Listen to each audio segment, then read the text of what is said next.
Bonjour à tous, je suis Annabelle De Villers, directrice commerciale chez Isia Travel. Nous sommes un DMC qui existe depuis maintenant une vingtaine d'années et nous opérons l'Asie du Sud-Est.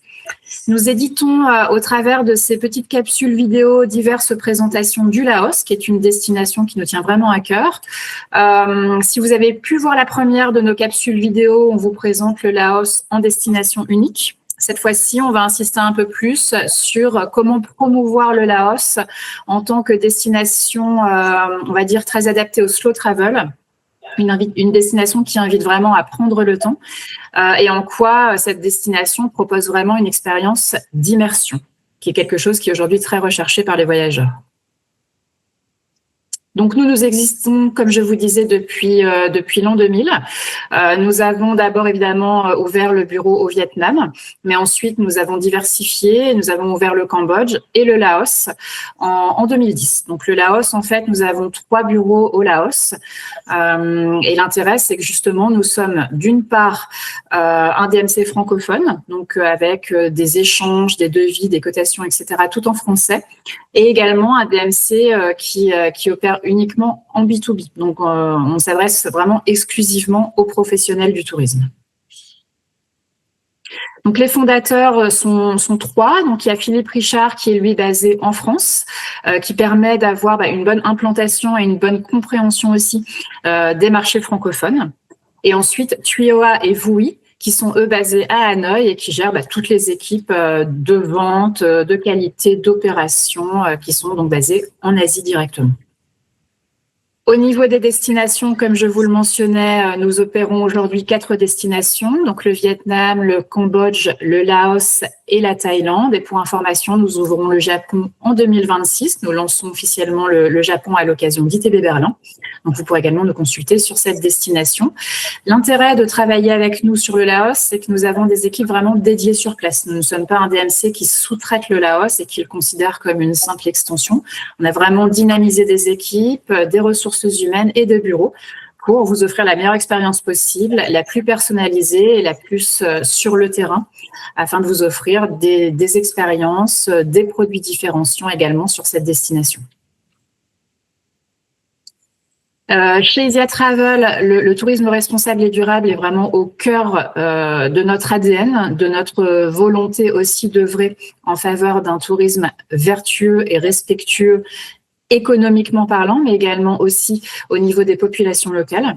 Donc, pour ce faire, nous avons rejoint différents labels. Nous sommes le seul DMC d'Asie du Sud-Est à être certifié Travel Life sur l'ensemble de ces destinations. Nous sommes également partenaires de Child Safe pour œuvrer à la promotion d'un tourisme respectueux du droit des enfants. Et nous soutenons également le projet Refill Not Landfill qui permet en fait d'éviter la propagation du plastique à destination. Donc, je vais maintenant passer la parole à Benoît Delaby, qui est notre chef de produit Laos, qui lui est implanté à Luang Prabang directement et qui y vit depuis une dizaine d'années. Il va vous expliquer en quoi aujourd'hui le Laos est une destination slow travel et immersive. Bonjour à tous, donc je m'appelle Benoît, je suis le responsable de production chez Isia Travel Laos. J'habite au Laos depuis presque 10 ans maintenant. Et c'est un pays dans lequel je suis vraiment tombé amoureux dès que je l'ai rencontré, dès que j'ai commencé à voyager ici. En fait, je suis arrivé il y a 9 ans et demi et ça fait 9 ans et demi que je suis au Laos installé. Donc quelques informations rapidement sur le Laos. C'est quand même un petit pays, c'est le pays le moins connu d'Asie du Sud-Est. Donc juste pour un rappel, le Laos c'est un petit pays de 7,5 millions d'habitants. C'est plus de 10 fois moins que la Thaïlande ou le Vietnam. C'est un pays qui est très rural, plus de 60% de la population qui vit à la campagne et qui est ouvert au tourisme depuis seulement 1990. Donc, on a 3 sites classés au patrimoine mondial de l'UNESCO qui sont Luang Prabang, la plaine des Jars et le temple de Wat Phu. Et on a un 4e site qui vient d'être classé au patrimoine mondial de l'UNESCO dans l'est du pays, qui est un parc national. Les religions au Laos, c'est principalement le bouddhisme, et puis après les minorités ethniques qui, elles, pratiquent la religion hindouiste. Puis quelque chose de très important, c'est le Mékong qui traverse le pays du nord au sud. Donc c'est vraiment l'artère du pays qui fait partie de la vie quotidienne des Laotiens. Aujourd'hui, on va parler du Laos comme une destination qui est vraiment propre au slow travel. C'est une destination qui invite vraiment à ralentir. C'est un pays qui nous amène à une autre manière de voyager et dans lequel on a beaucoup de possibilités d'activités immersives, de sorties authentiques en pleine nature et qui nous apporte une vraie sérénité. Le fait que ce pays soit moins touristique que ses voisins profite beaucoup à cet esprit de slow travel qu'on peut retrouver au Laos. Donc, pourquoi est-ce que le Laos est une destination slow travel, on va dire, par excellence? Et déjà, au Laos, comme on disait dans la précédente vidéo, quand on voyage au Laos, le meilleur moyen, c'est vraiment de se mettre au diapason du rythme de vie des Laotiens.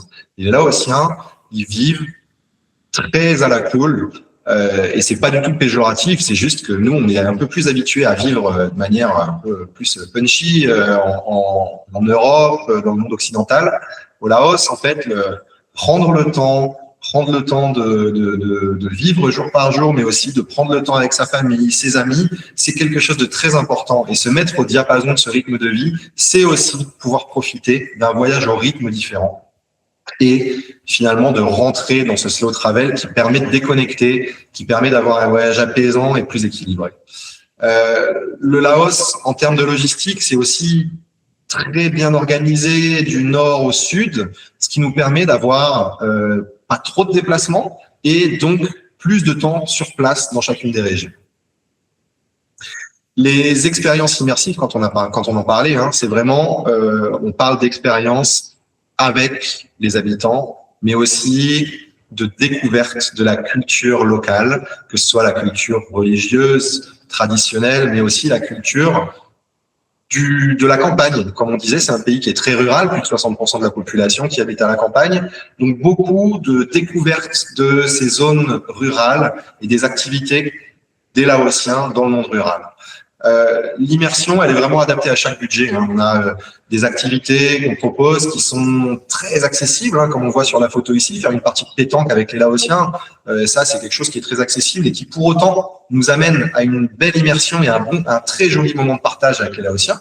Puis après, on a aussi des cours de cuisine, des découvertes du culinaire laotien avec des familles locales. Et là, on a vraiment différents budgets qu'on peut proposer, donc c'est vraiment adapté à chaque budget.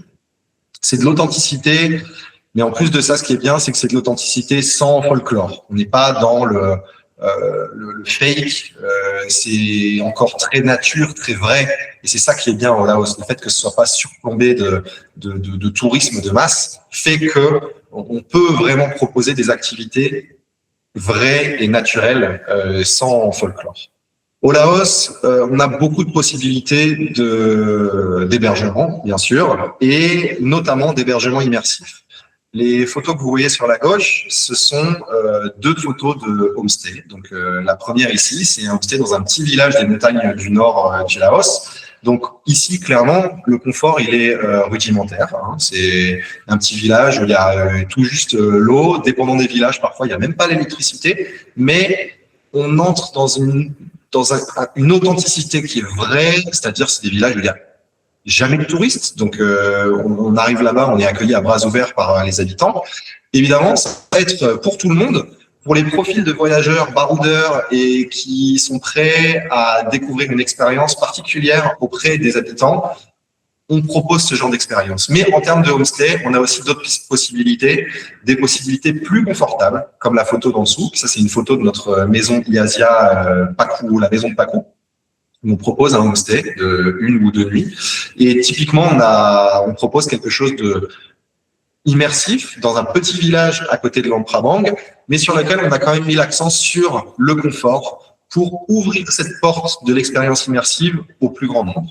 Et puis après, on a bien sûr des opportunités d'aller dans des resorts complètement implantés dans la nature, comme ici, ce resort dans la jungle du nord du Laos qui s'appelle Nam Kat Sur Lapa, qui est un joli 4 étoiles en plein milieu d'une zone protégée. Ou alors, cette photo ici qui nous propose la Folly Lodge, qui est un resort dans le sud du Laos, à Champasak, sur une île qui s'appelle Don Deng. Donc c'est un resort insulaire, on pourrait dire, un super 4 étoiles qui est vraiment plébiscité par notamment les voyageurs français parce que on a un sentiment de repos et d'apaisement quand on va là-bas qui est très agréable. Et puis du nord au sud du Laos, on a bien sûr des possibilités d'hôtels 4 étoiles, 5 étoiles. Donc en termes d'hébergement, on a beaucoup de possibilités et notamment des belles possibilités immersives. La culture, bien sûr, quand on parle du slow travel, on parle aussi de prendre le temps de découvrir la culture d'un pays. Donc découvrir la culture, c'est par exemple pouvoir assister à des cérémonies traditionnelles avec les habitants. Et ce qui est bien au Laos, c'est que ces cérémonies-là, elles sont encore totalement vraies, totalement vécues au jour le jour par les Laotiens. Donc on découvre l'intimité, la réalité du quotidien des Laotiens à travers ces expériences. L'offrande aux moines du matin. Alors, vous avez peut-être entendu dire que ça devenait un peu folklorique à Luang Prabang, et il est vrai qu'il y a des zones sur lesquelles ça devient un petit peu touristique. Mais c'est pour ça que chez Gazia, on a pris les devants et on propose ce genre d'expérience dans des endroits bien plus confidentiels où vos voyageurs vont vraiment pouvoir en profiter à 100%, des endroits qui sont pas touristiques, où on est les seuls à amener les voyageurs là-bas. Ça fait toute la différence. Et puis, bien sûr, la culture laotienne, c'est aussi la gastronomie. La gastronomie, c'est fait partie du quotidien des Laotiens et c'est une vraie découverte. C'est-à-dire que la nourriture laotienne, on ne sait pas forcément à quoi s'attendre. Et en fait, c'est d'une richesse infinie, c'est très divers. On a bien sûr des expériences qui vont être la découverte de la street food laotienne et des marchés locaux. Mais on propose aussi des expériences plus gastronomiques et notamment des expériences culinaires sur mesure, signature Gazia, qui feront découvrir la gastronomie laotienne de manière complètement unique et ludique à vos voyageurs. Ensuite, la diversité du Laos fait aussi qu'on peut accéder à beaucoup d'activités qu'on peut appeler soft actives. Donc, ça va être du vélo, du VTT sur des chemins qui sont pas trop compliqués, mais aussi du VTT électrique qu'on propose dans le nord du Laos, qui est une expérience assez unique, mais aussi de la marche. Donc, la marche, on a beaucoup de possibilités de trekking simple, mais aussi de trekking sur plusieurs journées qui nous amènent sur des expériences plus challenge, et également beaucoup d'autres possibilités de kayaking, mais aussi de zipline. C'est pour ça que le Laos, en fait, quand on dit slow travel, prendre le temps, ça fait écho à ce qu'on disait sur la première vidéo de le mettre en destination unique. Il y a énormément de choses à faire dans ce pays et juste y venir pendant 5 ou 6 jours, c'est un peu passer à côté de la destination. On a tellement d'expériences à vous proposer chez Gazia que le mettre en destination unique, c'est pouvoir ouvrir la porte du slow travel sur le Laos. Puis bien sûr, les grands espaces, la nature qui est encore très épargnée au Laos, c'est quelque chose qui nous permet de calmer un petit peu le rythme, de se poser et de profiter de ce rythme apaisant qui fait vraiment la différence dans cette destination. La jungle, les rivières, les montagnes, le Mékong qui traverse le pays du nord au sud, ça, c'est la reconnexion à la nature, c'est du temps pour soi et du temps pour la contemplation. On ne rush pas le pays, on en profite. Alors bien sûr, c'est une immersion qui est adaptée vraiment à chaque voyageur. Le Laos, ce qui est bien, c'est que ça s'ouvre à tout type de voyageurs. Couples, on en parlait sur la première vidéo, mais c'est vraiment pour les couples, les familles, les seniors, les voyageurs actifs. C'est des programmes qu'on vous propose qui sont flexibles, personnalisables bien sûr, et où on vous amène du confort et de la sécurité à chaque étape.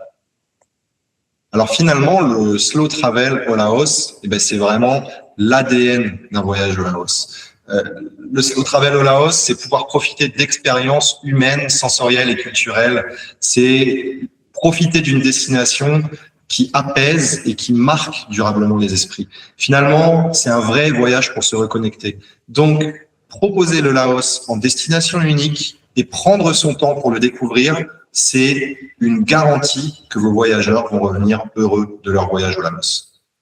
Si cette présentation vous a interpellé, si le Laos est une destination qui vous intéresse, n'hésitez pas à me contacter directement. Vous avez mon mail qui s'affiche, donc je suis joignable à l'email annabelle@isiatravel.com. isia.com. On a également décliné chez Isia différents départements qui nous permettent en fait de répondre aussi bien aux demandes FIT à la carte, donc le sur-mesure en individuel, que le groupe sur-mesure ou encore les départs garantis. Donc vous avez qui s'affichent à chaque fois les différents mails auxquels vous pouvez nous joindre. Sachez également que au-delà de ça, on peut également proposer des productions qui sont tout à fait personnalisées à vos besoins, à l'ADN de votre société. À ce moment-là, n'hésitez pas à me contacter. On peut organiser sans problème des visios avec Benoît et échanger autour de vos productions spécifiques. On a également une troisième capsule vidéo qui arrive, qui vous présentera de façon encore plus poussée le Laos dans sa logique et sa perspective de tourisme responsable. On vous souhaite une belle fin de journée et à bientôt. À bientôt.